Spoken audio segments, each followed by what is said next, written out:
introduce Dr. Kailas Jorule. He is a young and dynamic trauma and joint replacement surgeon practicing in Aditya Birla Memorial Hospital in Chinchwad, Pune. He has done his post-graduation from Jabalpur, and he has also done his trauma and joint replacement fellowship in PD Hinduja Hospital, Mumbai.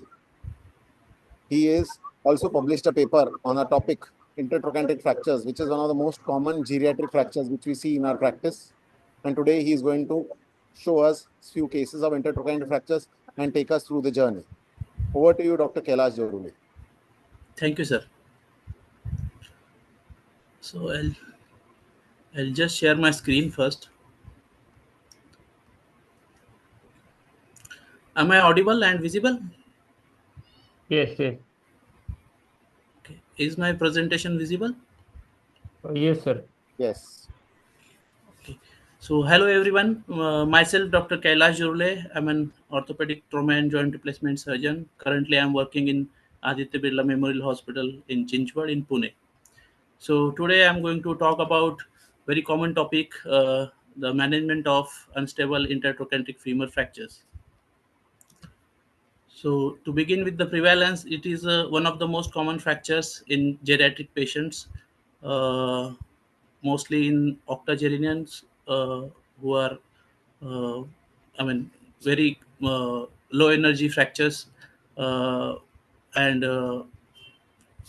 most of them are in intertrochanteric region. More than 50% fractures are in intertrochanteric region, and the others are in the neck region.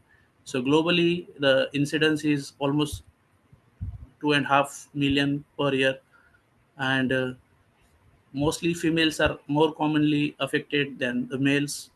Approximately 500 females and 200 males per lakh in a year fractures happen in general population. So we all know it is a fracture which causes a lot of comorbidity and mortality in geriatric patients, with a high economic and emotional stress into the family. So the mortality is almost 30% in operated cases, and 30% in a year, and 10% in a month. So if we do not operate, or if we do not fix and manage conservatively, the mortality is almost till 80%. So what are the unstable intertrochanteric fractures? Unstable intertrochanteric fractures are defined by the continuity of the lateral wall and the posteromedial cortex, that is lesser trochanter. So the lateral wall was defined initially by Palm et al. That is the lateral projection of the superior and inferior neck line onto the lateral cortex, and then Su et al. Defined the stability of the lateral wall by measuring the thickness from the 3 centimeter distal to the vastus ridge, and if this thickness is less than 20 millimeter, then there are high chances of iatrogenic fracture during the surgery when we ream or drill for the head screw. So the AO and OTA has classified intertrochanteric femur fractures into the stable ones and unstable ones. Stable ones are those where the posteromedial cortex is intact and the lateral wall is thicker than at least 2 centimeters. And the unstable fractures are those who have their posteromedial cortex comminuted or broken. And the other type is the reverse oblique intertrochanteric femur fractures. So the management of these intertrochanteric femur fractures starts from the accident and emergency, where we see the X-rays. So most common mistake I see in my day-to-day practice is people do the X-rays of PBH, that is pelvis with both hips.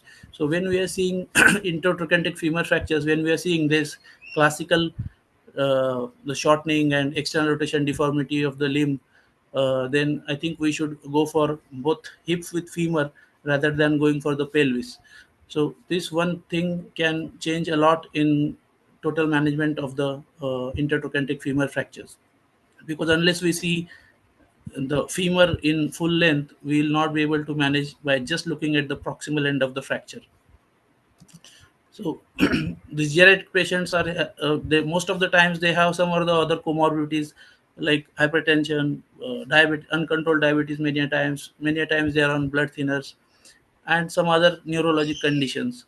So the the the, the Western literature has said that earlier management is better than delayed management. If the surgical fixation is done within 24 to 48 hours, there are better chances of survival and rehabilitation. So worldwide, it is accepted that surgery is the to-go management plan for intertrochanteric femur fractures, and the aim of the surgery is to rehabilitate the patient to pre-injury level of independence in the shortest possible time. So, what are the management options when you are trying to fix the fracture? Either you can do the extramedullary fixation in the form of blade plate, DHS, or locking plates. So, blade plates, I think it is used very rarely now, very rarely nowadays, and usually in the reverse oblique fractures. DHS is good for stable fractures, but unstable fractures there can have uncontrolled collapse with unstable intertrochanteric fracture fixed with dynamic hip screw. Locking compression plate, I think it's a load bearing device and it has lot of mechanical disadvantages with extensive surgery causing blood loss and all. So intramedullary fixation is the preferred method with lot of advantages. PFNA2 has come up very, I mean, it is almost a gold standard in current time where most of the orthopedic surgeons prefer PFNA2 because of the ease of instrumentation and good results. Arthroplasty is, I think it should be reserved for the salvage of failed fixations only. Being trauma and joint replacement surgeon, however unstable it is, I would like to fix it with the uh, proximal femur nail, because arthroplasty is an irreversible option if you go with the arthroplasty, and it comes with lot of complications, and technically it is very demanding because the anatomy and everything is disturbed. And since the trochanters are also broken in the hemiarthroplasty, the rehabilitation is equally difficult with the hemiarthroplasty option also. So, what are the advantages of nailing? So, we all know nailing should always be prepared whenever it is possible because of its efficient load transfer due to proximity of the implant to the medial calcar. I mean, there's a less strain on the implant due to the shorter lever arm being close to the mechanical axis of the limb. There's, I mean, this is a close reduction procedure, close reduction and internal fixation, where there's least soft tissue stripping and less damage to the periosteum. Operative time has become very less. Many a times it is less than 10 or 15 minutes for nailing in high risk situations, and being less surgical time, less trauma to the patient, less anesthesia time, uh, less incidence of blood transfusion, and again less hospital stay. It causes better rehabilitation in my hands, at least, where I can make them full weight bear on the very next day of the surgery with the help of the walker. Again, like we see in hemiarthroplasty option, there is no chance of limb length discrepancy, no chances of dislocation, which is very common if the abductors are not repaired very well, or there, I mean, with if the trochanter is not repaired well and if it doesn't unite, the hemiarthroplasty will give more disastrous results than PFN nailing. And it is a natural procedure where you can preserve all the bone, and once the fracture unites you can have a normal life. Nailing also has its own disadvantages. Being a closed procedure, there can have sometimes malreduction, and any malreduction in the trochanteric femur fractures is not tolerable, particularly in the coronal plane where hardly 5 degrees of malalignment is acceptable, and in sagittal plane 10 degrees, and up to 15 degrees of mal rotation is acceptable. Anything more than that causes degenerative arthritis. So screw cutout and cut through are the very common disadvantages of the nailing option. Cut out is the screw cuts out of the head proximally, and cut through is where the screw penetrates through the head into the acetabulum and into the pelvis. And Z and reverse Z effects are very common with the nailing option when we use two screws in the head. Infection can happen sometimes, which is very deep into the intramedullary canal, and it could be difficult and a challenging situation if there is intramedullary infection in nailing. Sometimes during ramming, fat embolism also happens, but I think that is very rare. Implant breakage, breakage, guide wire breakage is, I mean, substantially significant complication which happens on day-to-day practice, particularly with the Indian implants and cheaper ones. Iatrogenic fractures sometimes happen when we try to force the nail into the intramedullary canal, which should not be done. And there's more radiation exposure during the nailing surgery being a closed procedure. So how do we prevent the complications? Varus is very common complication of this fracture fixation, which leads to failure and disability. So to prevent varus, you should always go for traction. Traction generally corrects the varus.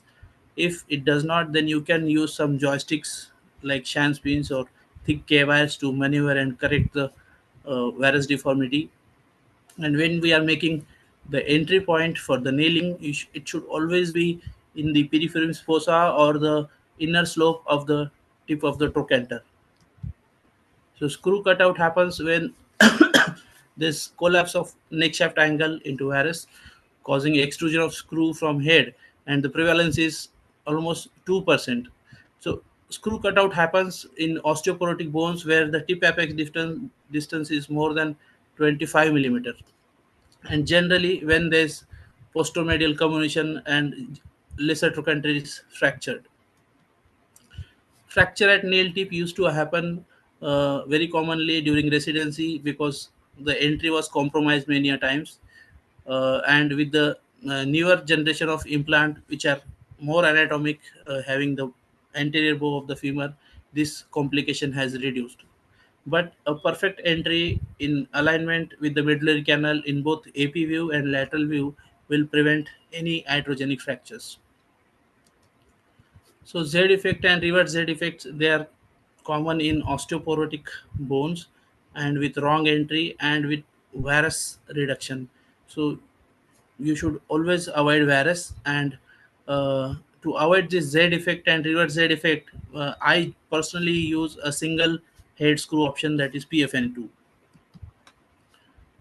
So infection can be prevented. I mean, the antibiotic should be started within 1 hour of the incision, and it is generally seen with low socioeconomic status and when the surgery time is prolonged. Periprosthetic fractures happen when happens more commonly with the static locking option in the distal locking bolt, and when it is inadequately rimmed tight canal where we are trying to hammer in the nail. So let's start with the position in the operation theater. Your position should be such that the the trunk is shifted slightly on the opposite side of the fractured limb, so that you have a clear passage, you have a clear space into when you are going into the intramedullary canal while reaming and making an entry point. Always make sure that the pelvis is squared and it is not sagging on the one side, otherwise your life will be very difficult. And the opposite limb has to be out of the way. When you are going to see the lateral view, the opposite limb should not be in the Shyam's way. So the operative area has to be prepared very well, right from the costal margin proximally, and in the median line, medially, and distally till the ankle. Particularly on the posterior side of the hip, there is chance that sometimes the scrubbing and the sterile drapes are not till where it should be. So a waterproof layer of plastic along with the drape is must on the posterior side. You should push it inside, which can prevent the infection. And in your position, there should be no obstacle when you are seeing it into the Shyam. Your towel clips, your attachments of the table, there should be nothing between your Shyam view when you are seeing. And if you notice, the arm should be tied away from the, I mean, it should be pointing to the opposite shoulder, and elbow should be on the chest and not sagging on the side. Otherwise, it will disturb your entry and reaming. So optimal visualization is very important when we are doing proximal femur and nailing. Whether it is AP view or lateral view, there should be nothing, no metal in your Siam view around the trochanters, and your the IITV should be right in front of you. So if you look at the draping, your draping has to be at least 1 inch proximal to the anterior superior iliac spine, and 1 inch distal to the lower pole of patella, so that you can assess the rotation and the anatomic landmark of anterior superior iliac spine. You should try and make to mark the bony landmarks whenever it is possible. Once you know and mark your bony prominences and the center of the femur head and neck axis, then when you're planning any minimally invasive open reduction, you can take incision on that particular line, so that you don't have to take any additional incisions. So, and the closure has to be watertight. So I always prefer that the operative field is at least at your manubrial sternal level. The patient should be at that height, so that when you make entry, you can assess in uh, uh, in the lateral view. Your entry will be right in front of your eye, and you will not be pointing anteriorly or posteriorly when you are making the entry, and your repeated attempts at entry will be avoided. So try to keep the patient as high as possible at an eye level, or at least your manubrial sternal level. So let's see some x-rays. You should always do valgus alignment of the fracture. Any varus alignment is not acceptable. As we discussed, valgus can be achieved with traction or joysticks or medial entry onto the tip of trochanter. So this fracture with just some traction, all the varus is corrected. But if you see in the lateral view, there is some spike anteriorly. So the reduction of the fracture in lateral view is must. Many a times we focus in only in the anterior posterior view, and we see good valgus and we fix it, but the lateral view is not paid enough attention, and we try to fix in this fracture without reducing that anterior beak, which should be avoided. You will not fix radius ulna or humerus fracture with perfect alignment in AP and displace alignment in lateral. So it is same with the proximal femur. It has to be perfect alignment in AP and in lateral also. So this anterior beak should be reduced with some spike or some push up from behind, or any joystick maneuver, whatever you can do, we must correct that. So your guide wire should be in the center position always. Take 5 minutes or 10 minutes more. If you're not getting into the perfect center, keep doing to and fro, but get into the center, because center is the only proved and confirmed position where the chances of cutout or any failure are least. And when we are doing nailing, the tip apex distance, it was described by Baumgartner, it should be less than 25 when you are doing when we are doing DHS, but in nailing it should be less than 20. So, and in osteoporotic fractures, I personally keep my tip apex distance less than 15 or 10 also sometimes. the same fracture, we have to convert this unstable fracture into a stable, then only the fracture will unite in time without any undue complications. So reduction is must. If you look at this x-ray, it looks okay with the traction in AP view, but if you look at the lateral view, it is nowhere around reduction. So this can be corrected simply with just a gentle push on the distal fragment from behind, and you get the alignment. So once you get the alignment, use your spikes, one from the anterior, one on the anterior neck and one behind the distal fragment. And then when you do this thing, both the things come in one line in lateral view. And then you can hold it until your fixation is completed, and you get a perfect reduction in AP and lateral view. So reduction is must. You should not compromise with the reduction in AP and lateral view both. Sometimes you need to augment your fixation with some wires or plates or something like that. So this particular fracture with a large posteromedial fragment, so when we get a reduction and fix it, uh, that posteromedial void can cause undue stress on the implant in initial few months until the fracture heals. So to avoid that undue stress on the implant, you should circlage that uh, flying lesser trochanter into the posteromedial void and add to the stability. Otherwise, this posteromedial calcar buttress, which if it is not there, it will cause undue stress on the implant, and the implant can break from the nail and blade junction. So this is the X-ray of the same patient which has well healed with just a circlage wire and PFN nail. So sometimes when there's severe osteoporosis, AO Synthes has come up with a newer implant where they can augment the purchase of the helical blade into the femur head by adding some bone cement. But personally, I have never used it and I have never required it. In such cases, I just keep my spiral blade into the subchondral region, and many a times they work well, very well. You don't need uh, to augment with bone cement, but that is one option you should keep in mind.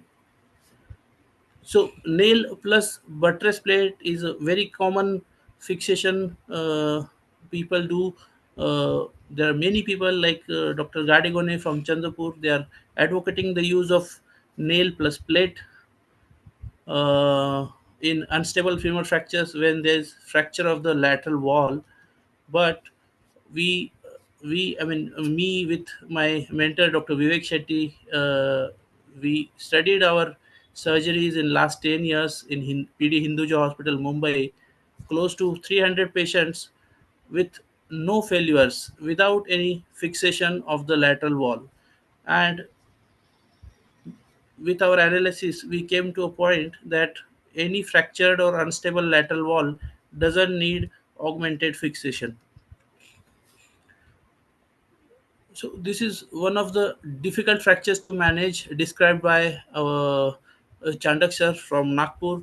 It is epsilon fracture or three fracture, also called as reverse epsilon fractures, where the proximal fragment has a long beak of in continuity with the lesser trochanter, and it is displaced anteriorly and externally rotated because of the pull of iliopsoas. So it is very difficult to get reduction by closed methods in these fractures, and you get to see such X-rays where the reduction and fixation has been very awkward, and most of the times the implants break, and it goes into non-union, and even if it unites, it will be a non-union. So if you look at these X-rays, the epsilon fracture is described as sort of reverse 3 into the neck region uh, on the left side, and on right side it will be a 3. So Chandak sir has described it very well in his paper, and he has recommended to always open reduce this fracture by externally rotating, clearing every soft tissue inside the fracture, releasing the iliopsoas, holding it with strong pointed clamps, and then only proceeding with the entry and fixation. So the reduction has to be anatomic. If not, it has to be a positive reduction.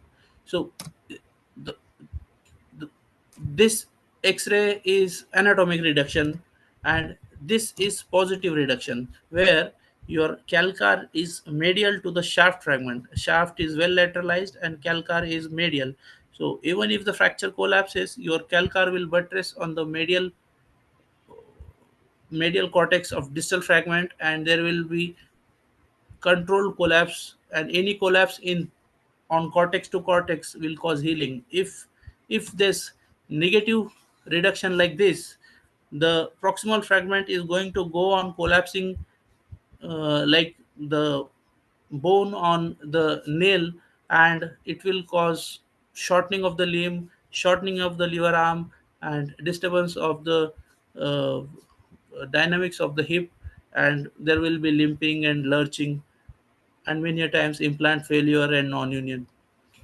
So this, you should not accept the negative reduction. So let us come to reverse oblique fractures. Reverse oblique fractures need some augmentation in the form of wiring or plating. I personally just cerclage them. The cerclage works very well with the oblique reverse oblique fractures.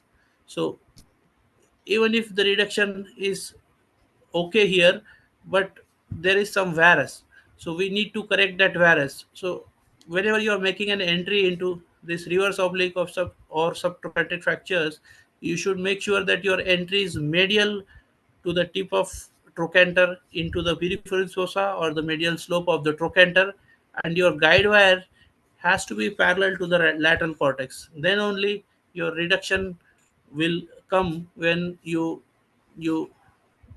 push the nail inside.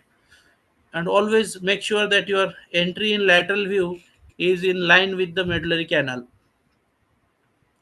So mark your point of cerclage wire, do minimally open, and with just an AO cerclage wire instrument, minimally invasive instrument, you can do this simple cerclage wire, and it will heal uneventfully.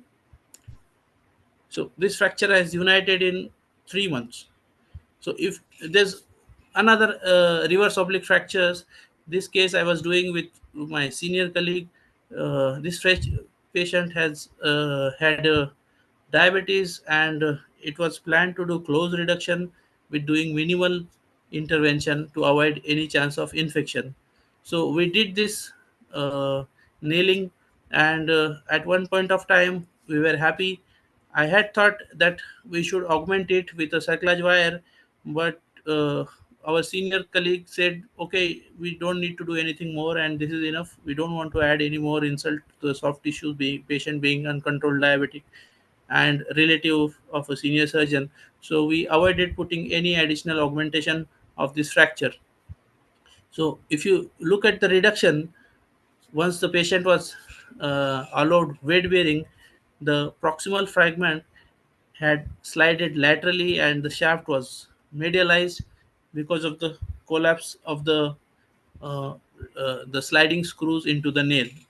And this fracture required 18 months of time to heal. We kept seeing this patient on x-rays and CT scan every 6 months. We insisted on revision surgery, but patient had faith and he kept waiting, and after 18 months we saw the healing. But it took 18 months to heal just because one cerclage wire was not added. So to take home the message, while managing the intertrochanteric femur fracture, we should always do hip x-rays involving both the hip joints and the femur distally with proper internal rotation, so that you can see the profile of the neck, you can assess the valgus angle. And because during the surgery you have just fractured limb which you can see, but you cannot see the other side, what is the normal valgus angle in that particular patient. So you should always do the hip x-rays, that is both hip x-rays with femur in internal rotation. So position has to be correct. Your pelvis has to be squared. Your trunk has to be shifted to the opposite side. You have to take care of the other leg.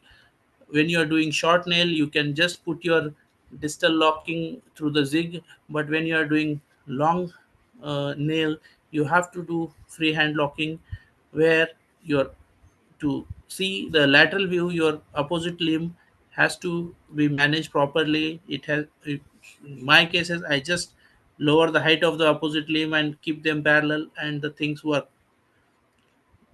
So that is to be planned properly. Valgus is must.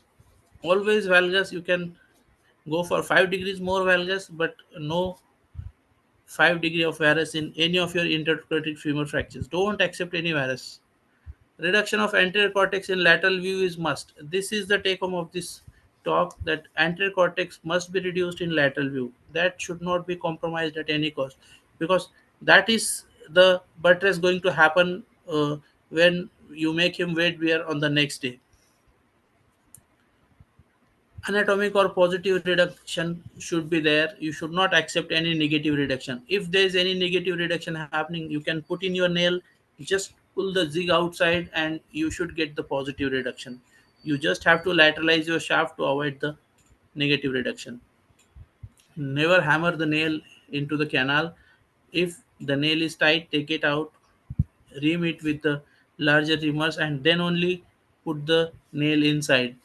Even if it is not going with the larger reaming, you should always reconfirm your entry, whether it is into the line of the medullary canal or whether it is pointing anteriorly or posteriorly. Center position of the spiral blade or head screw is must, and that is the only successful option you have. Putting it posteromedially, it's a safe, is told by many surgeons, but that also fails. Only center position of the spiral blade in Cleveland zone 5 or zone 2 is important. Do not put it anteriorly or posteriorly. Accept it. Take 5 minutes more, 10 minutes more, but put it in the center only. Your tip apex distance should be as less as possible, and not more than 20 millimeters. When you identify epsilon fractures, you should always think about open reduction of these fractures. And before that, you need to identify that this is the epsilon fracture, and it is not that easy to get the reduction in a closed manner. And augmentation of fixation for larger LT fragment or reverse oblique fractures whenever it is required. Thank you very much. Hi, Kailash, that was a very comprehensive coverage of the unstable fracture. I'll just stop your screen share and we'll have some questions from our audience. Yes, sir. So we'll start from the beginning. So do you use CT or MRI for intertrochanteric fractures? And if yes, Never. in what conditions? Never, sir. Never CT scan. If I am suspecting that there's any fracture into the subcapital region or any fracture into the pelvis or acetabulum, I may go for CT scan, but never MRI. I have never used CT scan for intertrochanteric femur fractures. So the only place where in my practice I found it useful, and Dr. Tanna says, is that when you don't see a fracture on the X-ray and you still suspect that it's an intertrochanteric fracture, then the MRI can help. Yes, sir. Otherwise, MRI has no role. Yes, sir. CT is for geometry, MRI is for diagnosis. Yes, sir. So now about the surgery, do you do a DHS at all Uh, nowadays? DHS, I think in my hand, DHS is only for transcervical neck femoral fractures. Even in those cases, I have shifted to fixing with FNS, but I would incline more towards DHS because it gives a little stronger fixation compared to FNS. But in unstable, never. Stable also, I would prefer nailing because it is hardly 10 minutes, 15-minute job. DHS causes a lot of soft tissue insult and again bleeding and uh, more closure time and all everything. So in your cases, I saw that most of them were PFN A2, and there was one which was the intertran type of nail.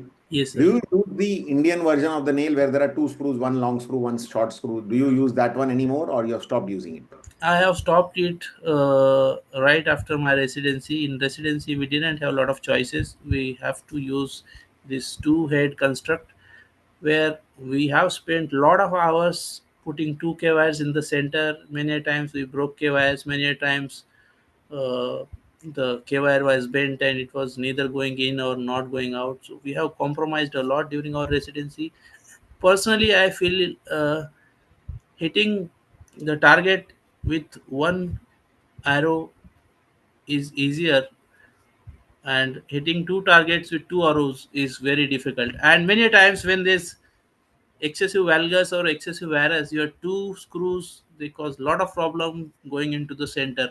Many times you cut out of the cut out of the neck, and it is a lot of struggle with two screws in my hand. So I have chosen to, and PFNA2 works very well in my hands, at least in very less time with less trauma and less instrumentation.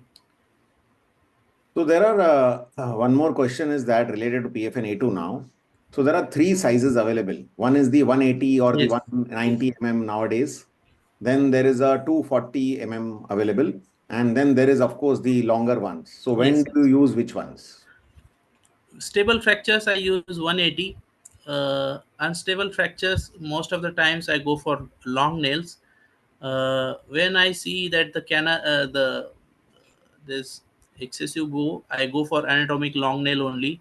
But when the patient is tall and with good bone, I use this 240 option. But I always keep it in mind that the 240 may cause patient the thigh pain, which is very common with the 240, and it should not be used in shorter patients. It should always be used in tall patients, if at all. So what is the most common complication that you have seen in the IT fractures? Is it implant failure? Is it non-union, malunion, especially with PFN A2? I think implant failure is one thing which we surgeons have uh, come up to blame the implant rather than to blame ourselves. If it's a good reduction, any average implant should serve the purpose. Uh, in PFNA2, I have not come across any complication. Just one complication which happened with me. I did some out of the box thing, and I know that it is my thing which caused this complication. One patient, uh, I had put a little smaller helical blade which was not going into the subchondral region. The TAD was more than 20, so I just wanted to hammer it inside. So to do that, uh, we use that uh, helical blade driver, and I just hammered in, knowing it will collapse. But somehow that blade's tip, the distal tip, got stuck on the inner cortex of the femur, and it didn't collapse. The patient was walking and doing everything, but when he came for follow up after 3 months, he directly came after 3 months. The spiral blade had gone out of the femur head, out of the acetabulum, and there was pseudoacetabulum formation around the spiral blade into the pelvis. So there was formation of another bone into the pelvis. There were movements in the hip, but around that spiral blade which didn't slide. That was my technical problem, but nothing wrong with the implant. That is the only thing. How did you solve it? How did you solve this such a dreaded complication? Okay, so the patient has had schizophrenia. He was hemoglobin 5 on the day of surgery. When he was shifted, then he was transfused. He was calling for tambaku all the time when we were operating. And even at home, he was difficult to manage because he used to squat on Indian toilet on the very next day when he was discharged. And but he was walking. When I advised them surgery to take this out, the relatives delayed things for Diwali and Dasara and all those things. And one day the relative called me that he has some hematuria, and I was like, oh my god, my blade has ruptured something.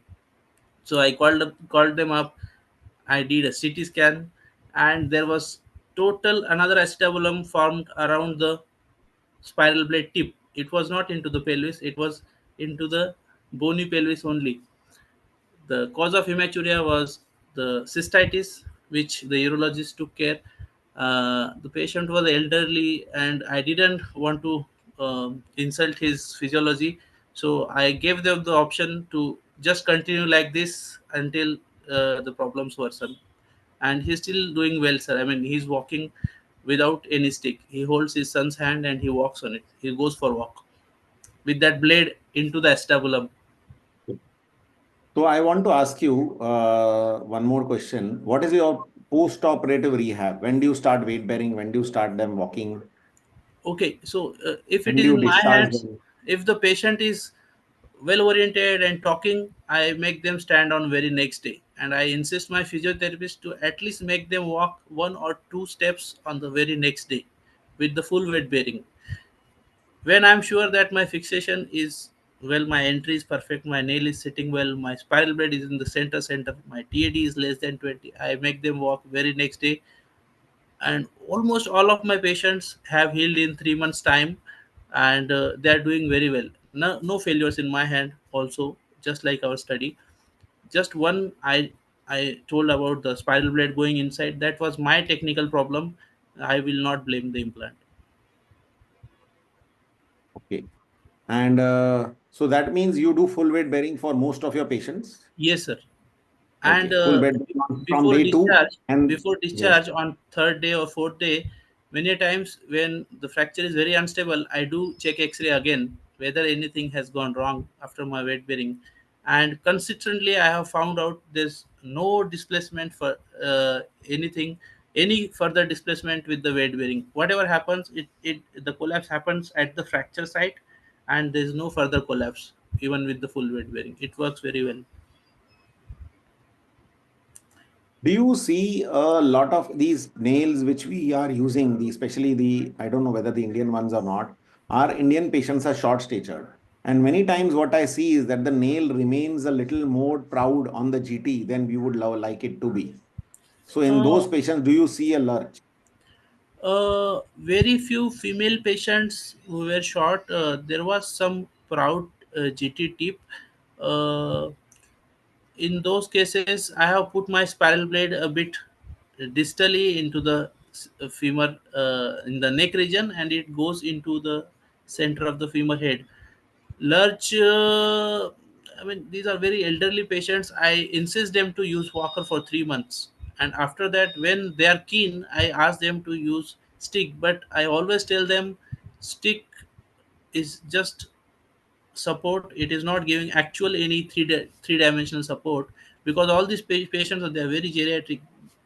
Any fall will cause fractures in the intertrochanteric region. And I insist them, I tell them that walker is your best friend. Keep them, when even if you can walk very confidently, it will prevent you from any fracture episode and 3 or 6 months of discomfort and disability. Those younger than 65 or maybe 70, very active, they, in those cases, I keep telling them, if you have any doubt about your balance or anything, just use at least a stick or stick to walker. That's a safe means for elderly patient, I think. I keep insisting them to continue with walker. So lurch, uh, I mean, I would look for the lurch in younger patients who, I mean, who want to be very active. But in geriatric patients, lurch is not a big deal for us. As long as they are walking with whatever means, stick or walker, I'm happy them to walk whatever way they want. Okay, now we go to the medical part. Do you actually give them teriparatide or Never, sir. denosumab or zoledronic acid or any alendronate post-operative as a routine, especially in the geriatric population? Never. For the fracture healing, I never give them teriparatide. Yes, if I see that the bone is very osteoporotic, I put my spiral blade in the subchondral region. TAD will be close to 10 or 8 maybe sometimes, And in those cases, whenever possible, I ask them to continue with the teriparatide for few months at least. And zoledronic acid, I ask them to take not oral but IV once in a year for maybe 2 or 3 years. So that But is the not right routine, sir. recommendation. So Not now the routine. endocrinologists, they say that when a patient of MI comes to the hospital and undergoes angioplasty or even any other treatment, he does not go out without a statin. Same way, our patients should not go out with anti-osteoporotic treatment. It should be either alendronate, ideally should be teriparatide, if not then zoledronic acid, if not then denosumab, if not then alendronate. But something Right. should definitely be given besides the calcium and vitamin D correction, which they require for lifelong. Right, sir. Yeah, I think that's all for today. Thank you very much, Dr. Kailash, Thank you, sir. for taking out time and showing a very wonderful surgical technique of doing the PFNA2 step by step. This is a very good video for those who want to learn, who are residents, who are postgraduates, or who are even young surgeons who want to learn the step by step technique, which he has explained thoroughly in detail and including the complications and the complications and the different cases. So with this, we close this session for today. We thank Dr. Kailash and we thank Haleon, the makers of Centrum joints, for bringing